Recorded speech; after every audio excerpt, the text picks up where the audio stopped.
Je m'appelle Michel François. Mon signe est celui de l'épée de Saint-Michel de Bruxelles. Je suis né sourd profond le 10 décembre 1935 à Bruxelles, de parents également sourds et catholiques. Mon père venait de Bruges, de l'école Spermali, et ma mère de Glun, près de Mons, mais faisait la route pour l'école Rempart des Moines à Bruxelles. Je suis allé à l'école pour sourds à l'Institut de Woluwe. C'est une école uniquement pour garçons, français et ou flamands. Il n'y avait pas de mixité filles-garçons. J'ai suivi les cours professionnels pour devenir tailleur pendant 4 ans. J'ai fait aussi du sport comme le football, le tennis, etc. Après avoir quitté l'école, j'ai trouvé du travail comme employé, d'abord comme classeur et puis en tant que comptable dans le service comptabilité. Je vivais toujours chez mes parents. Mes loisirs étaient le football, le tennis, dans les clubs d'entendants et de sourds. J'allais à la messe tous les dimanches avec mes parents car c'était obligatoire en tant que catholique. D'autre part, je jouais régulièrement au tennis et j'ai été sélectionné pour les Jeux olympiques à Milan en août 1957. J'ai rencontré ma future femme Anita, une Finlandaise et luthérienne. À ce moment-là, j'étais très catholique et la question de la religion est survenue entre elle et moi, car je souhaitais que ma future femme soit aussi catholique afin de nous marier selon la religion catholique.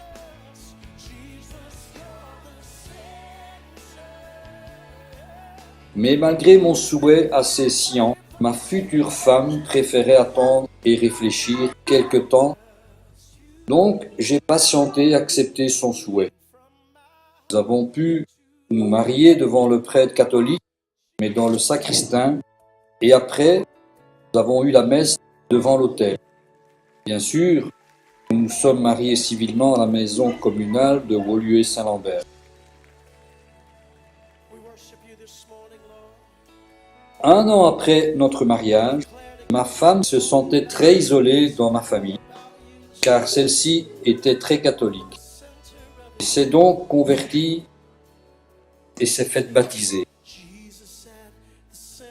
Mais je trouvais toujours que ma femme avait un chemin de vie différent du nôtre, plus intéressant.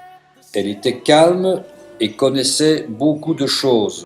J'avoue que je disais que la religion catholique était une seule et unique vraie religion, comme il n'y avait qu'un seul vrai pape. Mais ma femme restait silencieuse et je sentais vraiment beaucoup de paix en elle. Elle a pris beaucoup d'informations sur les diverses religions. Moi, j'étais nul et j'ignorais beaucoup de choses sur les autres religions. Je n'avais jamais lu la Bible car c'est interdit par les catholiques. Je cherchais un peu par-ci, par-là. J'étais curieux et mon ami Bernard avait fait savoir qu'il existe à Bruxelles une église protestante luthérienne évangélique. Ma femme et moi étions curieux d'aller voir, mais nous préférions rester dans la religion catholique et ne pas changer à tout va. Mais je sentais quand même un peu en moi que j'avais la foi, mais basée sur la peur, l'idée du péché et de la culpabilité. En juin 1997, ma fille Brigitte et son mari Geoffroy sont devenus chrétiens, alors qu'ils étaient agnostiques athées. J'étais très étonné qu'ils passent d'un extrême à l'autre. L'an 2008 fut la période la plus noire de ma vie avec le décès de mon fils Christian.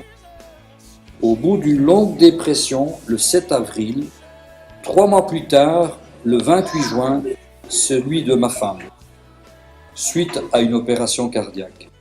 Nous étions mariés depuis presque 50 ans. J'aurais pu succomber au désespoir et tout abandonner, Mais Bernard m'a parlé du psaume 16, verset 5. Seigneur, toi qui es la chance de ma vie, la part qui me revient, tu tiens mon destin dans tes mains. L'amour de Dieu s'est concrétisé quand je me suis réconcilié avec mes deux frères, entre guillemets, ennemis, depuis plus de 30 ans. 8 jours plus tard, mon frère aîné est décédé. Cela m'a bouleversé car seul je n'aurais pas pu le pardonner, mais avec Dieu c'est devenu possible et je suis un homme libéré du poids de la rancune. C'est à 70 ans que j'ai lu pour la première fois véritablement la Bible. Quel privilège de connaître la vérité, la voix de Dieu ainsi que la parole de Jésus-Christ.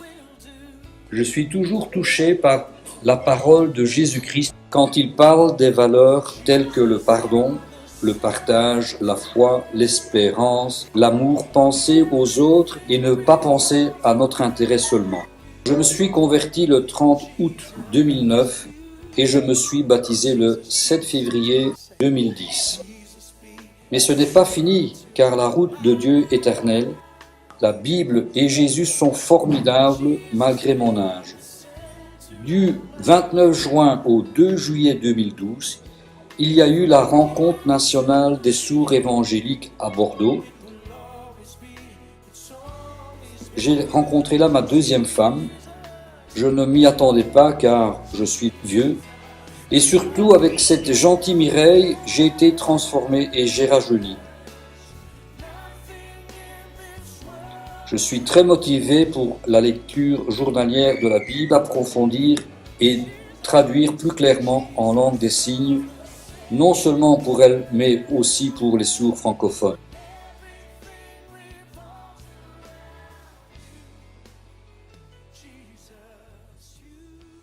Ma femme s'est convertie le 29 mars 2014 et j'étais très heureux de la baptiser le 16 novembre 2014. Pendant 4 jours, j'ai également suivi des cours lors de la formation IBT, Institut Biblique Théologique à Paris, par le professeur Christel. J'ai appris beaucoup et surtout, après 2 jours, j'ai reçu la joie et la puissance du Saint-Esprit. C'est un don du Seigneur comme l'éternité.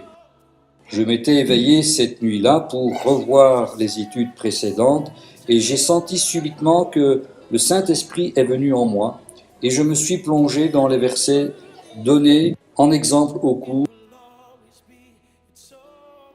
Depuis, je n'arrête plus de lire la Bible car la lecture de la parole est importante, mais aussi, il ne faut pas avoir peur d'évangéliser mes amis sourds. Merci pour l'écoute de mon témoignage. Au nom de Jésus-Christ. Amen.